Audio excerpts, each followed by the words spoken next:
کہ پاکستان نے ہمیشہ کوشش کی کہ ہندوستان کے ساتھ برابری کی سطح پہ تعلقات رکھے جائیں، دہشت گردی کو ایک ایسا ایشو بتایا جائے، ایسا سمجھا جائے کہ اس کو ساری ملک کا بلکہ پوری دنیا کا ایک ایسا ایشو ہے جو کہ اس وقت نظر آ رہا ہے۔ اور پاکستانی شاید کسی بھی ملک میں کوئی دہشت گردی کی واقعات ہو تو اس پہ کبھی خوش نہیں ہوتے، شادیانے نہیں بجاتے، برعکس یہ کہ پاکستان کے صوبے بلوچستان میں آئے روز انڈین اسٹیٹ سپانسرڈ را اسٹیٹ سپانسرڈ ٹیررزم ہوتا ہے۔ یہاں پہ ان تنظیموں کی پرورش کی جاتی ہے، فنڈنگ کی جاتی ہے جو پاکستان کو سیبوٹاج کرنا چاہتی ہیں، پاکستان کے امن کو سیبوٹاج کرنا چاہتی ہیں، اور اس کے متعدد ثبوت جو ہیں وہ عالمی دنیا کو دیے جا چکے ہیں۔ لیکن یہ جو پراکسی وار ہے جو ہندوستان پاکستان کے اگینسٹ لڑ رہا ہے، وہ یہ بھول جاتا ہے کہ جب آپ کسی کے گھر کو جلانے کی کوشش کرتے ہیں تو سب سے پہلے آپ کا اپنا گھر جلتا ہے، اور یہی کچھ اس وقت نظر آ رہا صحیح. ہے۔ اس وقت ہندوستان کے اندر ایک شدت پسندی دیکھی جا رہی ہے،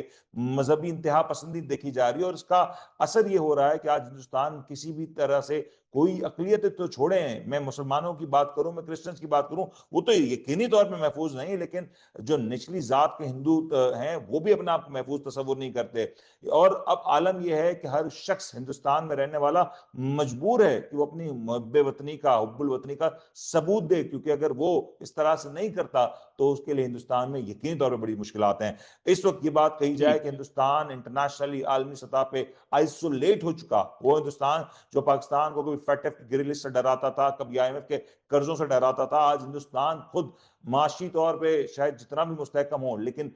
جو اس کی ڈپلومیسی ہے وہ کمزور ہو چکی ہے۔ اور یہ اس وقت جو سب سے بڑی ڈیولپمنٹ ہے جی. کہ آج ہندوستان اپنی فورن پالیسی کے اعتبار سے سب سے نچلی سطح پہ دیکھا جا رہا ہے، نہ اس کی دنیا میں کوئی اس سے ہے، نہ اس کی بات پہ کوئی اعتبار۔ اور یہ بات کہ ہندوستان نے اتنا جھوٹ بولا اور اس پالیسی کو اپنایا کہ اتنا جھوٹ بولو کہ وہ سچ لگنے لگے، اب وہ پالیسی ایکسپوز ہو چکی ہے۔ اور جب یہ پالیسی ایکسپوز ہوتی ہے تو پتہ چلتا ہے کہ ہندوستان کا گھنونا چہرہ کیا ہے، مودی سرکار کا گھنونا چہرہ کیا ہے۔ پتہ چلتا ہے کہ جب سکھ کمیونٹی کے ساتھ ڈونلڈ ٹرمپ رابطہ کرتے ہیں اور بتاتے ہیں کہ یقینی طور پہ ہندوستان میں سکھوں کے اوپر جو مظالم ڈھائے جا رہے ہیں اس کو دنیا دیکھ رہی ہے، مسلمانوں کے اوپر جو مظالم ڈھائے جا رہے ہیں اس کو دنیا دیکھ رہی ہے، کشمیر کے جو نقشے کو چینج کرنے کی کوشش کی جا رہی ہے اس کو دنیا دیکھ رہی ہے، تو مودی سرکار جو آج تک اس سارے جھوٹ کو چھپاتی رہی اور یہ تاثر دیتی رہی کہ شائننگ انڈیا، اب شائننگ انڈیا کی جو اصل پول ہے وہ کھل چکی ہے، اور اس وقت ہندوستان اس خطے میں بلکہ پوری دنیا میں دہشت گردی کا ستارہ سمجھا جاتا ہے۔